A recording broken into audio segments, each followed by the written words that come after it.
Hey, what's up, everybody? We have an absolutely massive NBA slate today.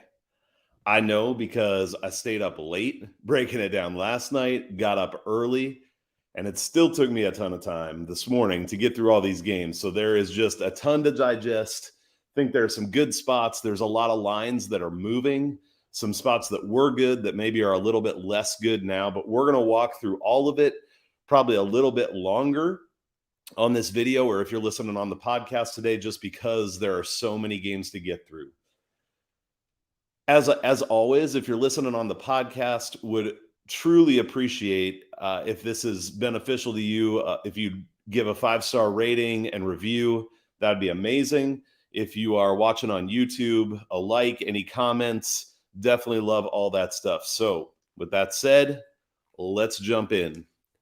First game up today that we're going to talk about is the Magic at the 76ers. Philadelphia is minus 11.5, and the total is 213.5. Orlando's combined shooting, looking at some stats here. Actually, let's go over the injuries first. So Wendell Carter Jr. is a game-time decision. And actually, I was surprised when I looked at his stats specifically. Their offensive rating is about the same with him in or out. And their defensive rating is 10 points worse when he plays than when he's out. And so him playing might actually increase what I think about the total going over here, but maybe not a big difference either way with him. And then for Philadelphia, Green, Milton, and Thibault all still out, but they've been out. Looking at numbers specifically, Orlando, when they score 106 points or more, their combined shooting between field goal and three-point percentage. This is something I like to look at because sometimes a team has a great game shooting from the field, but bad from three-point range or vice versa. But that combined percentage has been, over 80 twice. This is 6 games. So most recently, they don't score over 106 a lot, to be honest. But that's what we're looking at here when we look at this total. So over 80 twice, 75, 76 3 times, and then 72 once. Their average on the season is 74.7. So basically they need to be at or above their season average. Philadelphia does allow 78.3 at home. And Orlando has been scoring a little bit better on the road again, but I don't trust Orlando much with their scoring, period.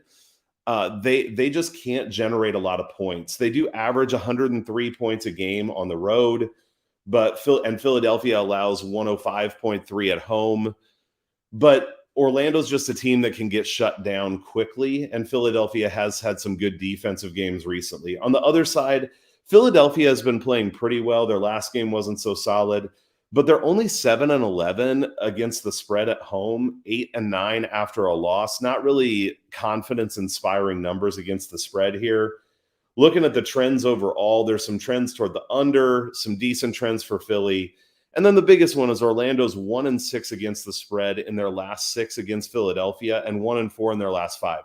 So I think if you were going to lean one way here or the other here, you have to lean toward Philadelphia just because Philadelphia actually is a decent team and has been playing well overall in the last couple weeks. Orlando, you can't count on at all. But when I lined this game, I lined it around 108, 100 or something like that. And the spread being 11.5, I just don't see a lot of value because I'm not going to bet the Magic, but I don't really love Philadelphia at that number either. And in terms of the over under, I would lean toward the under here. Although, again, I don't know, Philadelphia could go off. This is a game where I'm not really taking anything if you can't tell, but I think that the numbers would point toward the under being in play here if you were going to look at one side or the other. All right. There are games, by the way, where I have more confidence than that one today.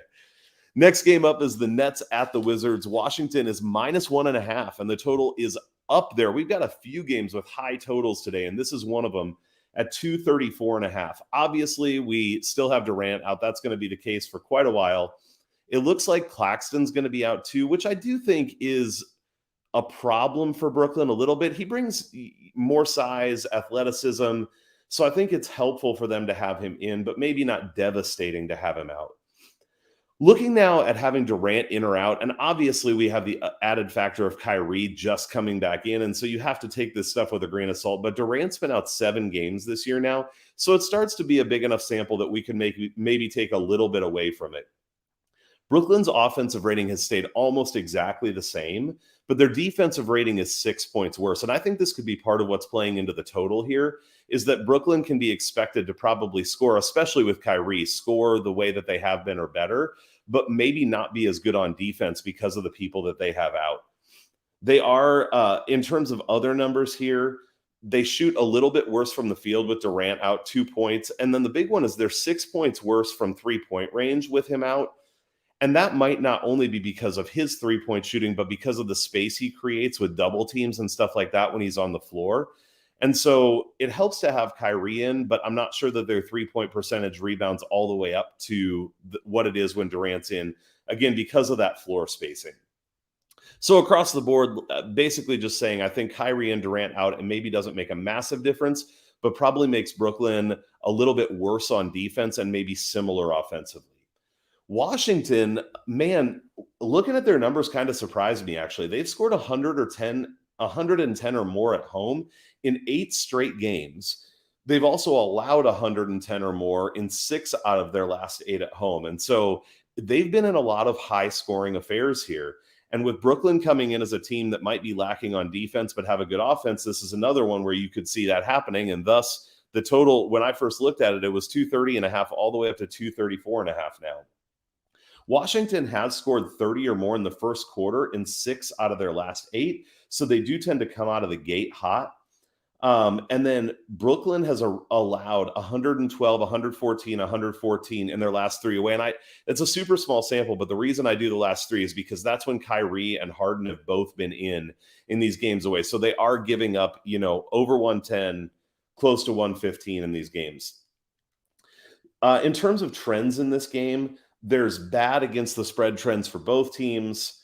Definitely some trends to the over, which is probably why we've seen the line movement here. And obviously these trends are taken off of the closing line. So take that with a grain of salt. But then in terms of matchup trends, Washington's 6-2 in their last 8 against Brooklyn. And the under is actually 5-2 in the last 7. So a couple things I'm interested in here. One would be the over in the first quarter on points. Now that's with these inflated lines, that's probably going to get too high, but Washington's been over 30 in most of their games recently, especially at home. And I think Brooklyn is likely to be able to put up a lot of points today as well. This line has gotten way too high for me, 234.5. At 230.5, I was iffy. I lined this game at 114 apiece as a pick'em, basically. And so if I was going to make a bet here, I would lean toward Brooklyn at plus money. I don't even know that I'd take the 1.5. I think I'd just take them to win with a little bit of plus money. I haven't bet that, but that's the way that I would lean just because I think it's a super close game. And then I had the total at 228, all the way up to 234.5 now. It's actually getting into the range where I'd be a little bit interested in the under. I think this becomes one of those things where things have to go really well for both teams offensively for this total to hit. If one team has an off shooting game or a slow quarter, that total gets put in question really quickly. And so I think that at the inflated line that this has gotten to, you almost have to start thinking about the under here, though I haven't done anything with it. Next game up, another super high total game, the Timberwolves and the Hawks. The Timberwolves are coming off a back-to-back, playing in Madison Square Garden last night in a close game that they won right at the end. So probably a lot of effort expended there, but they are 3-2 against the spread on back-to-backs this year. So I don't think it's a huge detriment here that we need to lean into in terms of their record in back-to-backs. Minnesota is 13-9 against the spread away this year.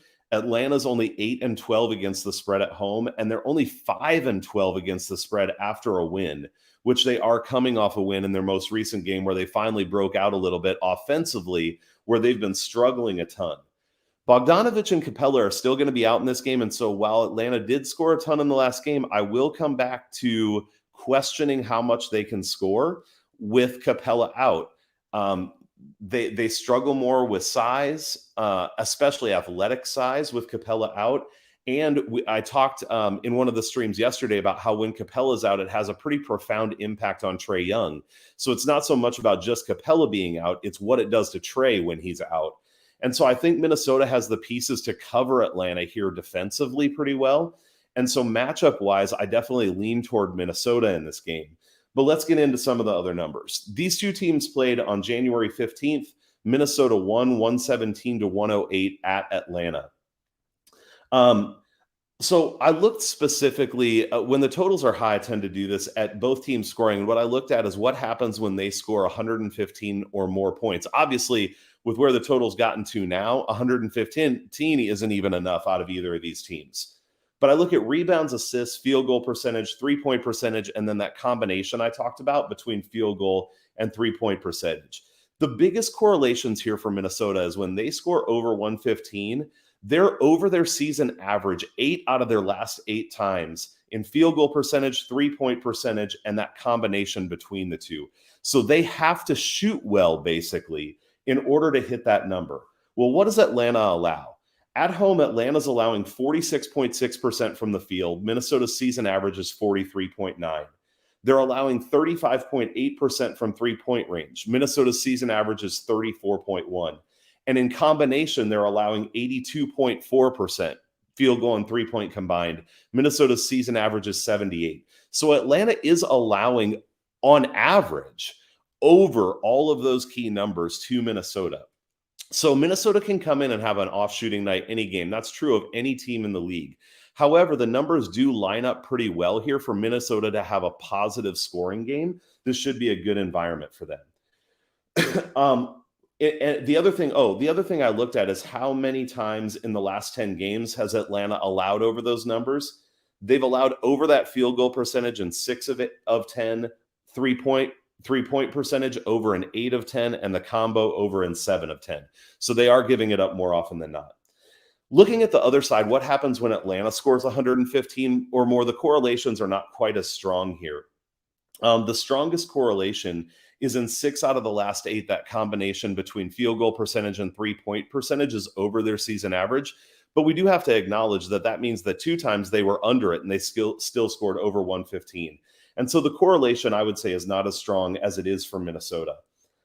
Minnesota is allowing 81.2% field goal and 3-point percentage combined away from home this year.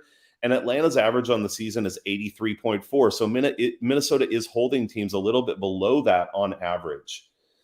Matchup-wise here, I already talked about Capella being out and what that does to Trae Young. I also think you have Pat Beverly and even Jared Vanderbilt and some decent switching pieces to be able to cover up Trae a little bit.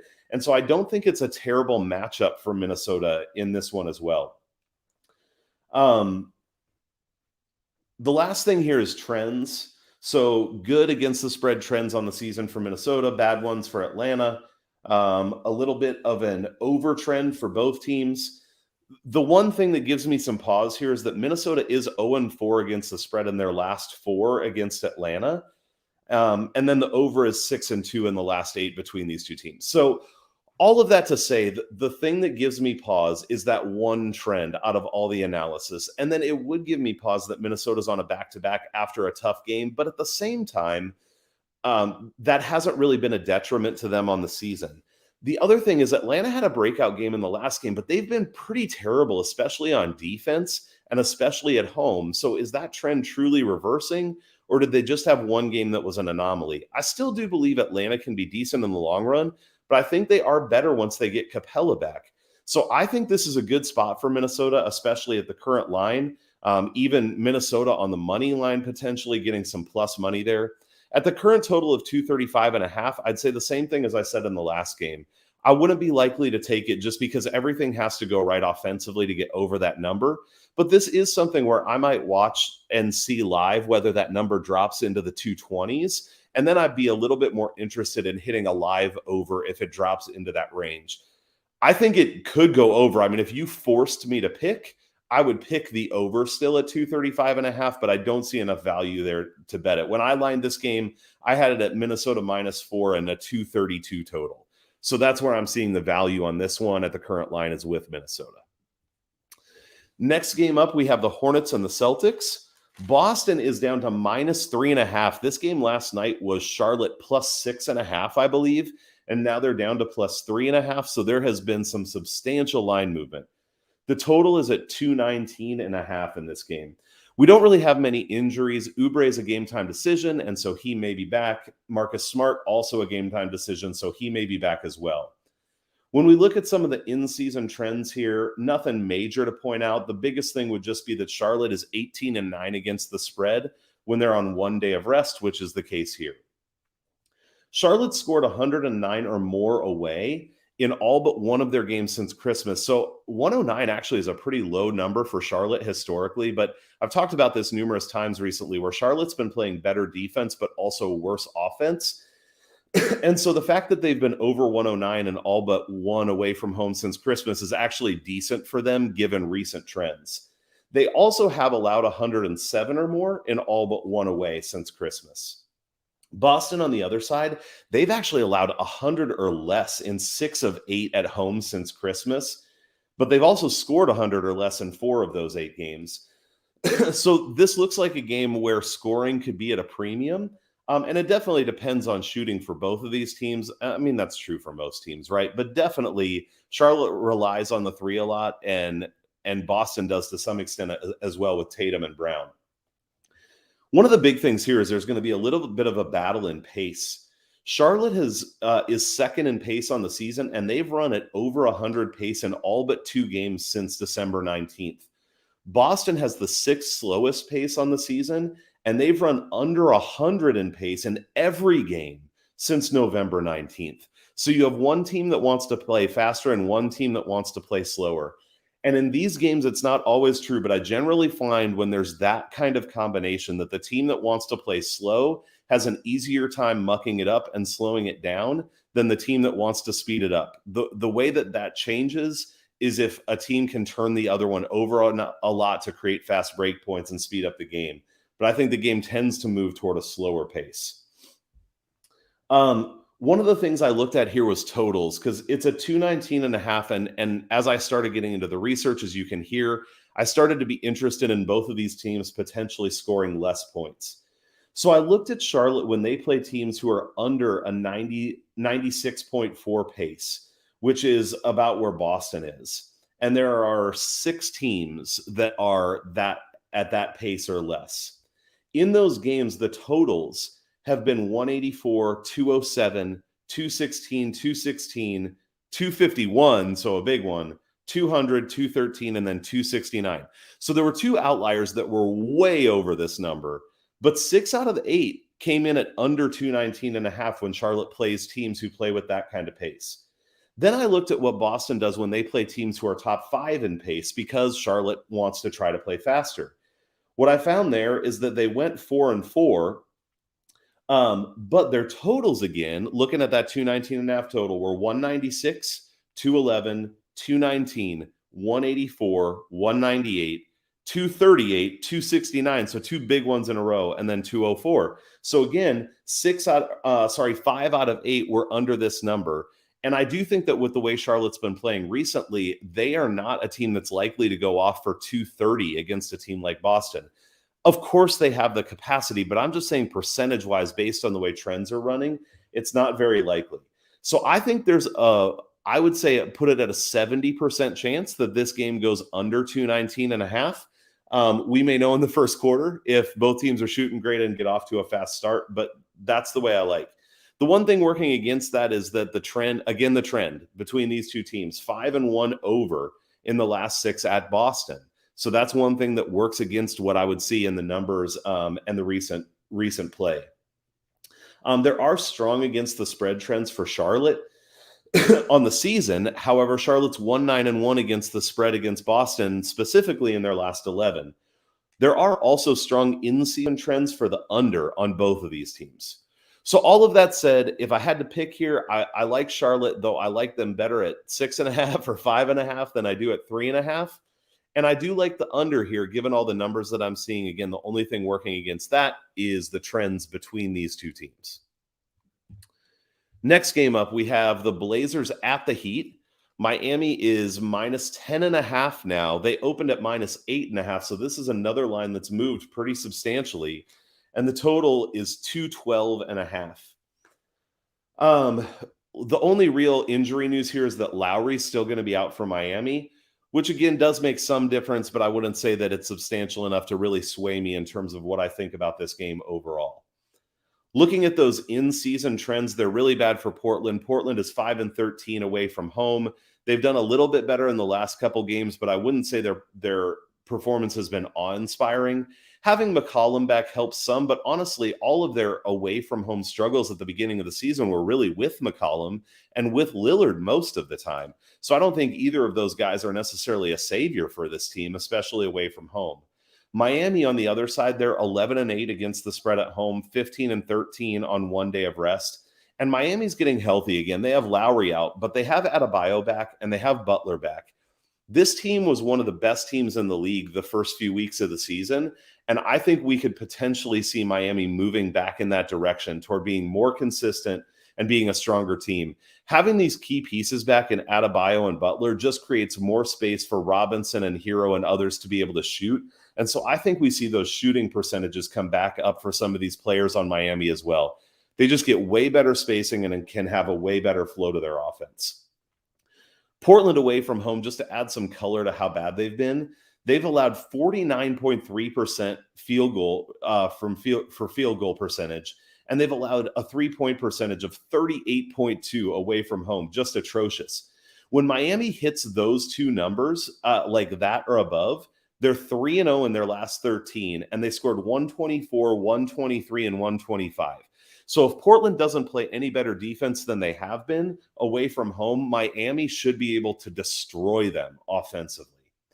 These two teams did play once already this season. It was January 5th, so pretty recently. Miami beat Portland 115-109 in Portland, where Portland tends to play a little better, and obviously both rosters were a little bit different at that point.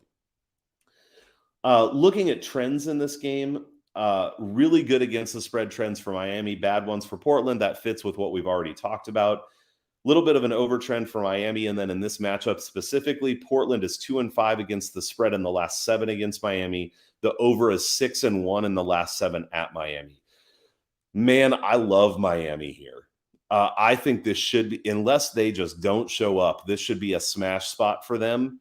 I also really like the over. The over was at 215. It's dropped down to 212.5 now. I think that's likely because Miami is only allowing 102.6 points per game at home, and Portland only scores 104.3. So Miami's going to have to be the team to do the damage. What I like here even more than the over is Miami's team total over. 10.5 is getting a little wide. As you know, I don't like to take double-digit spreads pre-game, and even in this game, I would consider watching it live. But full disclosure, I took this at -8.5 already, so I definitely like it there. And man, if you made me pick, I actually think Miami could win this game by 20 potentially. And so I don't hate it even at -10.5 now. Feels like we've been going a while already, right? And we still got a ways to go, but this is fun stuff. Lots of good things to look into today. Next up, we have Cleveland and Chicago. Cleveland is -2.5. Total is 214.5. This is another game where Cleveland opened up -1. It's already gotten steamed to 2.5. So we're seeing line movement again on this game. Rondo and Stevens are going to be out for Cleveland. Again, big news here is Caruso's a game time decision for the Bulls. They could really use some help. And so it would be good for them if he comes back, even though you never know how he'll play in a first game back. Ball, Green, Jones, and Levine all still out for Chicago. So they are still hurting on the injury front. In terms of in-season trends here, all good for Cleveland. 15-7-2 away from home. 19-8-1 on one day of rest. 18-6-2 after a win. Just super strong in-season trends for them. Not terrible for Chicago, though. 13-8 at home. 15-10 on one day of rest. And 8-6 after a loss, all against the spread. What that can't take into account, those things, are all the players who are out for Chicago. There's just no way to account for that in those in-season against the spread trends. And Cleveland is healthy again, except for Rubio for the most part. It would be helpful for them to have Rondo. But I like that they have a Okoro back. I like that Allen and Garland seem to be back in a little bit of a rhythm. I think Cleveland's a team trending back in a positive direction after a little bit of a rough patch. These teams did play once already this year on December 8th. 115-92 Cleveland at Cleveland. So they fared well in this matchup the first time around. One of the key things I'd look at here matchup-wise is that Chicago's the second worst rebounding team in the league at 42.6 rebounds a game. Cleveland's 10-1 since November 17th when they allow 43 or less. So if they allow Chicago to have their season average or less, 10-1 straight up. And this spread is pretty close. So I think those straight up things matter. Cleveland's allowed 37 rebounds in their last game against Chicago. And now they have a lot of pieces out as well. So I think there's a very solid chance for Cleveland to go in and dominate on the boards again today. Looking at trends in this game, really strong against the spread trends for Cleveland, really bad ones for Chicago. Strong under trends on the Cleveland side, but over on the Chicago side. And then matchup-wise, the under is 5-1 in the last 6 between these teams at Chicago. So I do like Cleveland here. Again, I did actually already take them at Cleveland -1. I still like it at -2.5. I think that's an okay line still. And then in terms of the over and under, I would lean toward the over here. I think Cleveland's going to be able to put up quite a few points, especially dominating on the glass. I might lean toward taking Cleveland's team total over instead of the over for the game. Chicago's been really erratic since Levine went out. Had one game where they scored fantastic and then a couple others where they didn't score well at all. So I think it's hard to predict what they're going to do offensively, especially against a decent defensive team in Cleveland. And I would expect that they may struggle a little bit on the offensive end today. Next game up, we have the Grizzlies, who are red hot against the Bucks. And I have to admit, when I first looked at this line, and it was actually only, I think it was Memphis +5.5 when I first looked at it. It's gone all the way up to 7 some places. I was shocked. I mean, Memphis has been on fire and Milwaukee's been struggling. So is that a trap line? Like they're just trying to bait us into betting Memphis here? Well, actually, possibly. I think that's something that we have to consider and makes me a little bit wary because I do like Memphis in this game.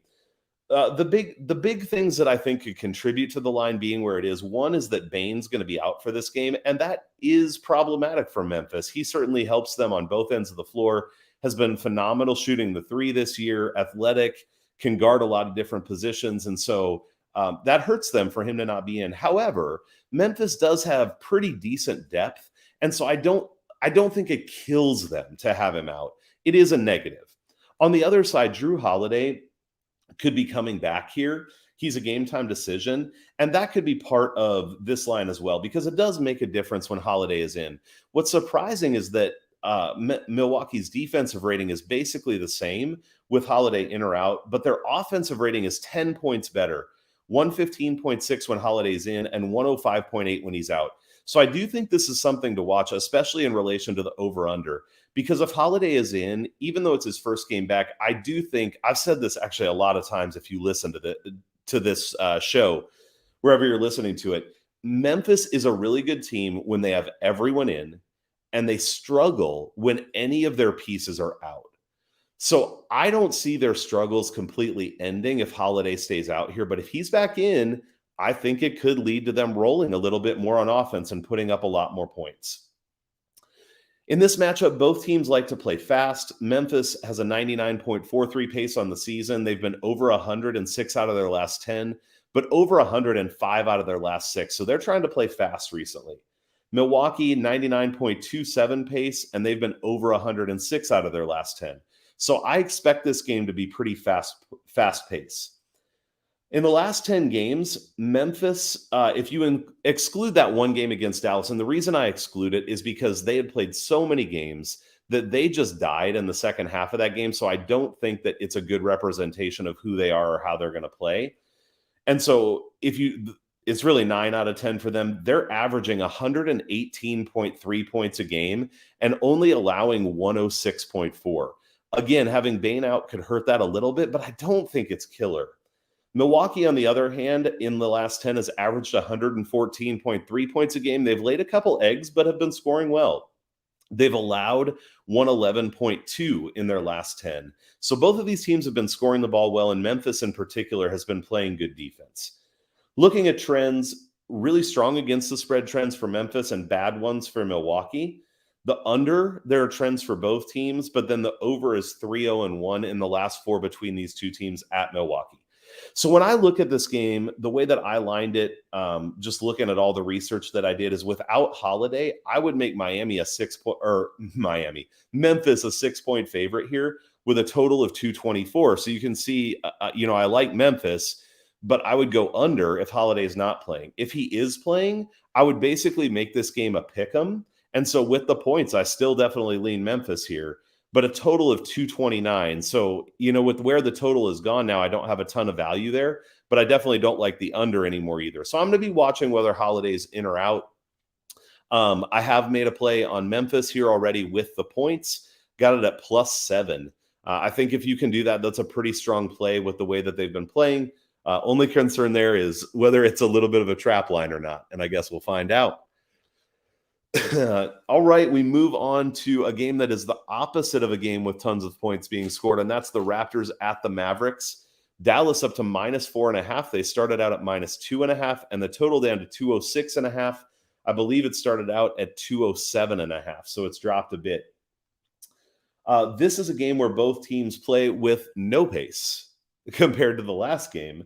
Dallas is third slowest on the season at 95.78, and they've been under that number even in 3 out of the last 5.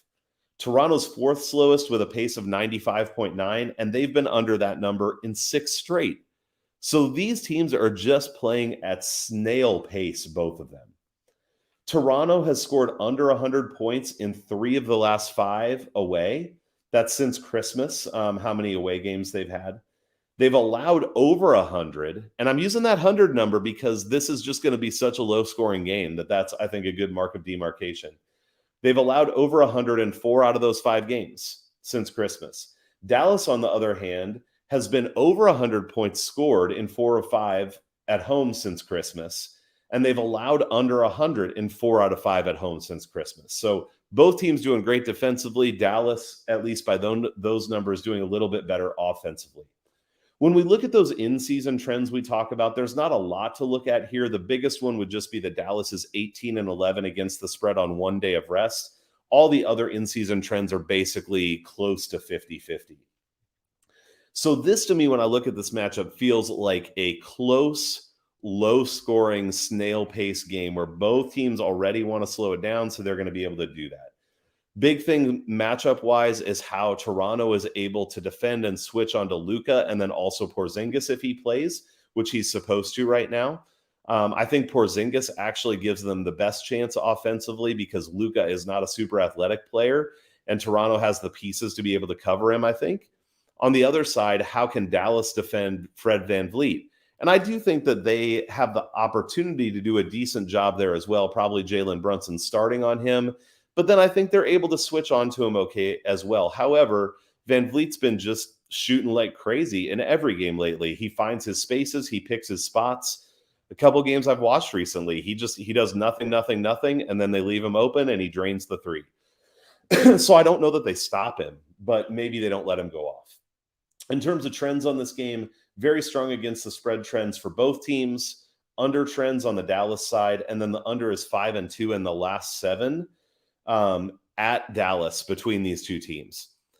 So, man, I think looking at where this is at now, I actually had a lean toward the Mavericks because they've been scoring a little bit better. But at -4.5, I think I would switch sides and say that there's more value on the Raptors here.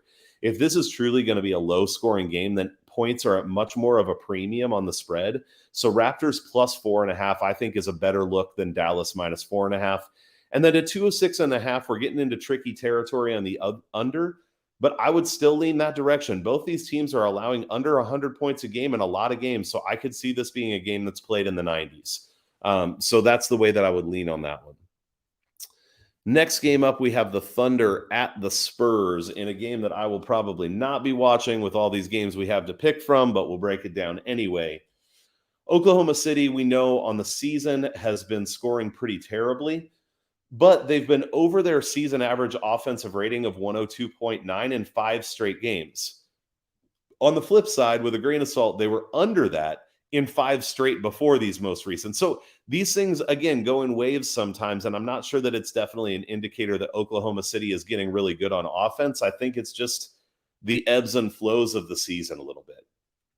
San Antonio, on the other side, they've lost 6 of their last 7 and 10 of their last 12. Now, they did have a lot of people out through most of that stretch, though they've had people back for basically their last 2 games.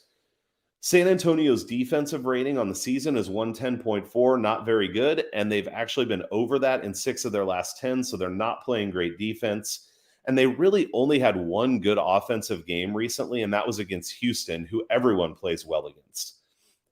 Oklahoma City's been keeping games close recently. In their last 5, they've lost by 5 or less in the 4 games they lost, and they won by 21 in the game that they won. So again, just keeping a little closer, and I think a lot of that goes to the fact that they've been playing better offensively, which I don't know that we can count on in the long term, but they get another good matchup here today. One of the big advantages for San Antonio is they're second in assists per game at 27.4, and Oklahoma City is last in the league at 20.9.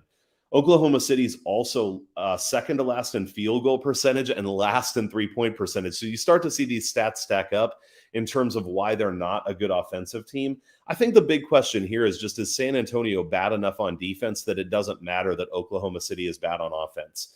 I actually would lean towards San Antonio in this spot. Again, they're getting healthier, and I think at some point things turn around for them a bit. They were playing okay when they had everybody together earlier in the season. But this spread has gotten so wide at 7.5 that I can't love it. I mean, Oklahoma City has been keeping games relatively close in recent history here, and so this is just a stay away from me. In terms of trends, there are strong against the spread trends for Oklahoma City. They're 14-7 against the spread away from home. 17-8-1 on one day of rest, 19-9 after a loss. So if you really like those, I think, Oklahoma City plus 7.5 might not be a bad look here. The thing that might keep you away from it is that they're 2-6 in their last 8 at San Antonio, but they are 4-1 against the spread in the last 5 between these two teams. Also, the under is 4-0 in the last 4 between these two teams. So I would definitely lean toward the under here. When I lined this game myself, I had it as a 218 total, so a little bit under, and San Antonio -6. So now that we're up to 7.5, start to see a little bit of value on Oklahoma City, though I have not made a bet there yet. That's where I think the value lies at the current line.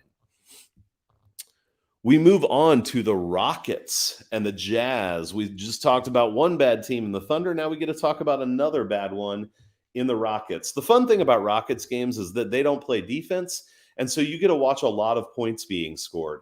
And it should be the case tonight. Utah has the number 1 offense in the league in terms of offensive rating. We do have Donovan Mitchell out, but if you look back at their games played, in a one-game sample size here and there, they actually can ride it out. They have enough pieces who are solid on offense, probably lean a little bit more on Gobert, on Bogdanovich.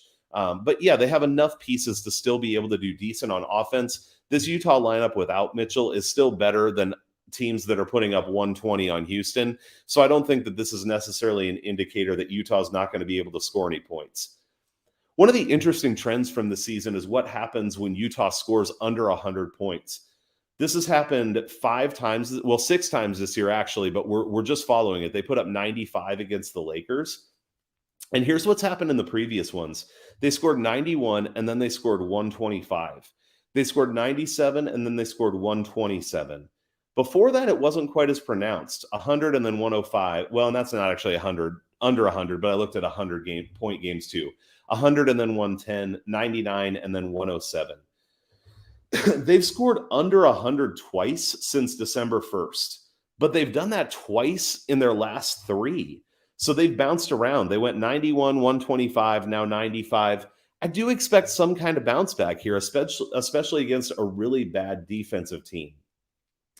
One of the things I looked at here is I think in order to cover this spread that's pretty wide at minus 13.5 now, it's gone from, I think, 13.5 to 12, back up to 13.5, is they do need to, I think, limit Houston on offense. So what happens when Houston scores under 110 points? And again, it's mostly the shooting. A little bit on rebound. So in 6 out of 8 games, Houston has been under their season average when they score under 110. Also 6 out of 8 under their season average field goal percentage and under their season average for 3-point percentage. How does Utah do at home in those categories? Well, they allow 46.3 rebounds. Houston's season average is only 43.2. They allow 45.1% from the field, which is pretty much right at Houston's season average. And they allow 34.9% from 3-point range. Again, pretty much right at Houston's season average. So there aren't the defensive numbers here to say that Utah is actually absolutely going to smash Houston defensively, but all the numbers are right around the amount that Houston's at when they score under 110. And so I do think Utah has a chance not to like hold Houston to 100 points or something, but to limit them in terms of what they're able to score. Looking at trends in this game, bad against the spread trends for both teams, actually. You look at Utah in particular, they're 8-14 against the spread at home, 11-17 on one day of rest, and 6-8 after a loss. Houston's not great, but they're actually about 500 in all the categories they're in tonight, away on 2 days of rest after a win. So their trends are actually slightly better in season. Strong over trends for Houston, and then matchup-wise, Houston's 4-0 in their last 4 against Utah against the spread. So pretty solid. The under is 5-1 in the last 6 between these two teams. I actually think that the under might be my favorite play here, although I don't love any of them. Don't get me wrong. I'm not actually taking anything here. I think the total probably ends up right around where it's lined. But I like Utah to be able to limit Houston a little bit. And Utah bounces back some, but without Donovan Mitchell, maybe instead of bouncing to 125, they bounce to more like 118 or 120. So I had this game lined at Utah minus 14. It's 13.5. No value there for me. And I did have it, the total at 236, but I actually had done that before I saw that Mitchell was out and looked into that. So I would drop that a few points now, which again just leads to me saying I don't see a lot of value on this game at the current lines. Next up, we have a rematch from just a few days ago with the Clippers and the Nuggets. Denver is minus 7.5 now, out to a big spread, and the total is 212.5. This was the game where Denver was up by close to 30 points at halftime.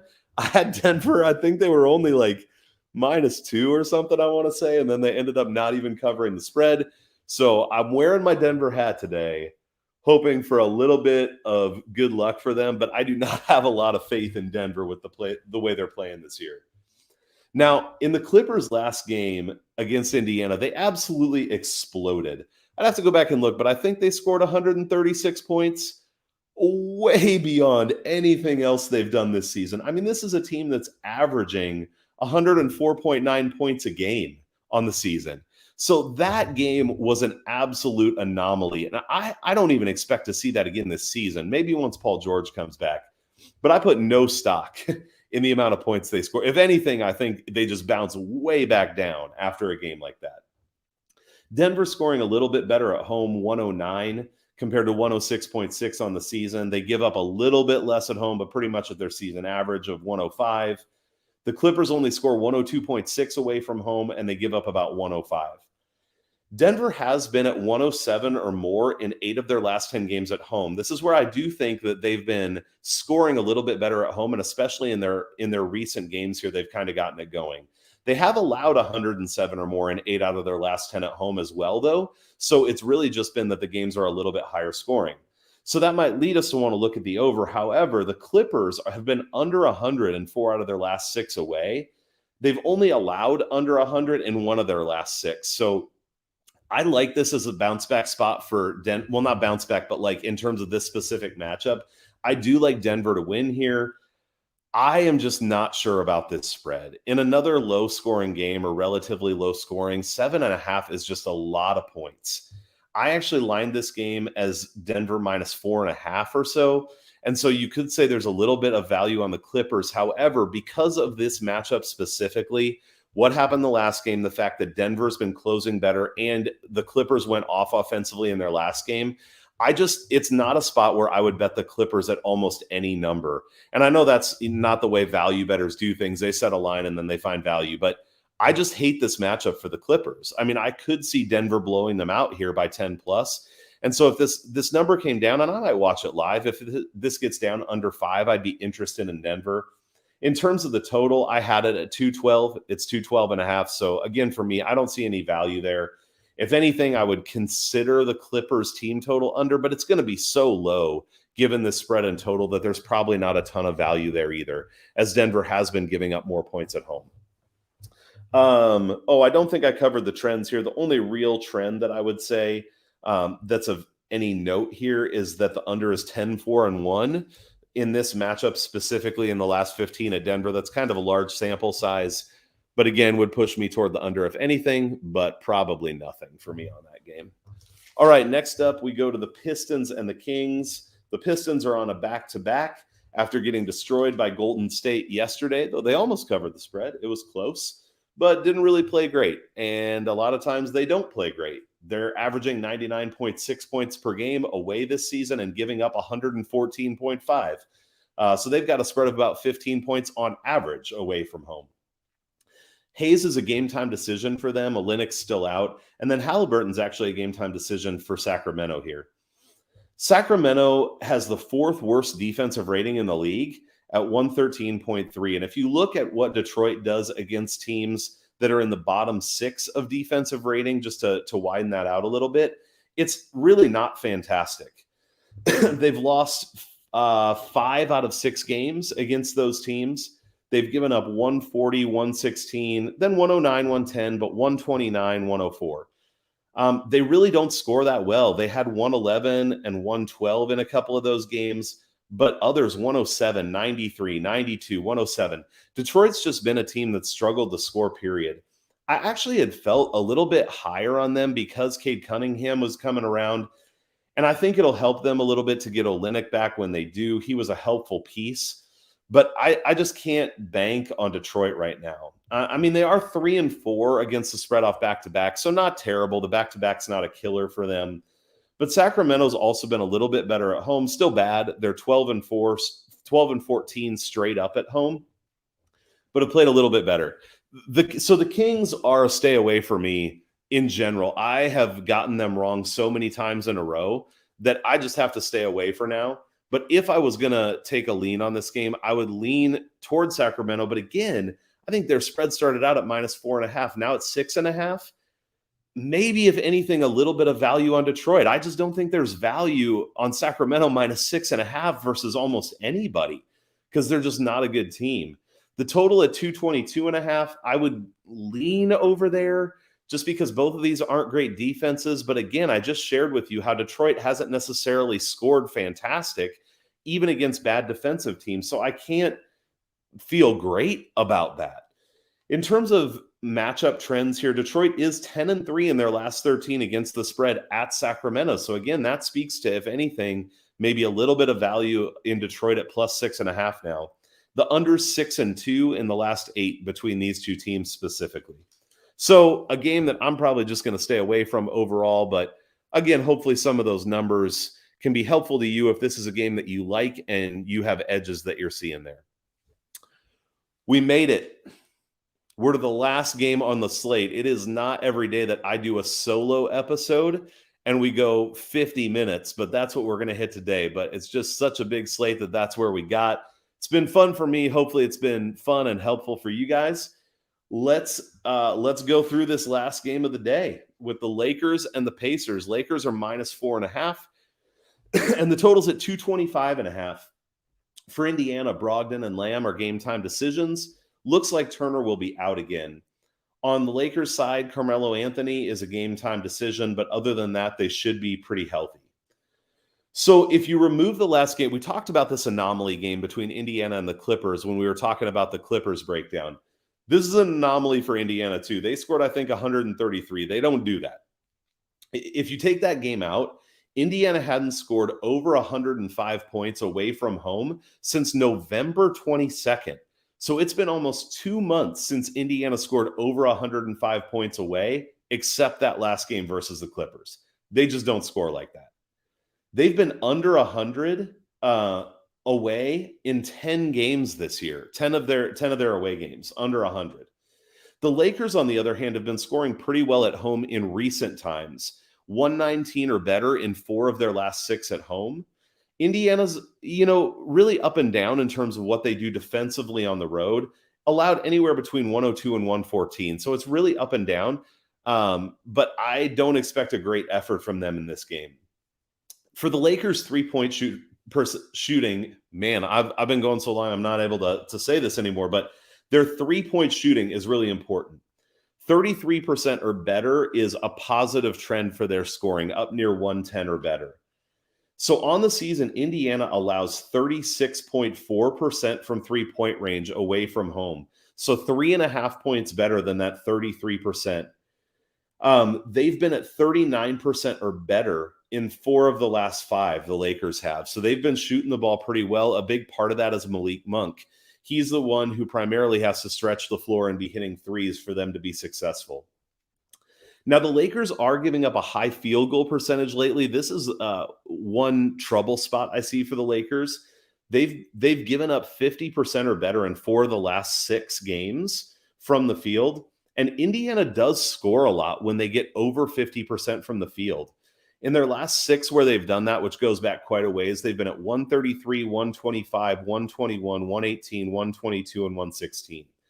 So what I feel best about is the Lakers scoring well in this game. And by well, I mean like 113 plus, I would say, is what I would expect. What I feel less sure about is what the Lakers are going to be able to do on defense and how Indiana's going to be able to score. There's kind of 2 competing things where where Indiana has not scored well. Again, under 105 a game away from home. But on the other side, if the Lakers continue to give up the kind of field goal percentage they've been giving up, in those instances, Indiana actually scores a ton, really 120 or better in most instances. So it's kind of data that leads you toward both sides on that one. And so I feel a little less sure in terms of what Indiana's scoring will look like tonight. Looking at trends, really bad against the spread trends for both of these teams. There is a strong trend to the over for the Lakers, but then in this matchup specifically, Indiana is 0-5-1 against the spread in their last 6 at LA, and the under is 4-0 in the last 4 between these 2 teams in LA. So I do like the Lakers -4.5 here. I don't think Indiana's a good team. I think the Lakers are an okay team. They need to keep making that push to stay competitive for the playoffs until they get Anthony Davis back. And I think this is the kind of game where they just need to come out and win the game fairly decisively. Even try to put Indiana away a little bit. I think after that huge scoring output from Indiana in their last game, if anything, I would lean toward them dropping back down. So I lined this game at the Lakers winning 116-109. That puts the Lakers at -7 and a total of 225. Lakers are -4.5, totals 225.5. So I do see some value on the Lakers against the spread here. I don't see a ton of value on the total, though. If I was going to take something, I would probably lean toward the over, though I would lean even more toward the Lakers team total over than I would the over for the game. All right. For those of you who have stuck with this whole breakdown, thank you. I hope it was helpful for you. I hope you were able to draw some insight from it. It's a lot of work, but that's why I like to do it. I mean, I just enjoy it in general, but enjoy being able to share that stuff. Hope it leads you to some great picks for tonight and that all of us can do well. Again, you can follow me on Twitter at NBA Attack. All this stuff is out there in my profile. You can find links to the podcast, which is also up on Apple Podcasts, Google Podcasts, Spotify now. So go check out those links and get subscribed so you can get this info on a daily basis. Hope you have a great day, and I will look forward to seeing you on Twitter throughout the day. Have a good one, everybody.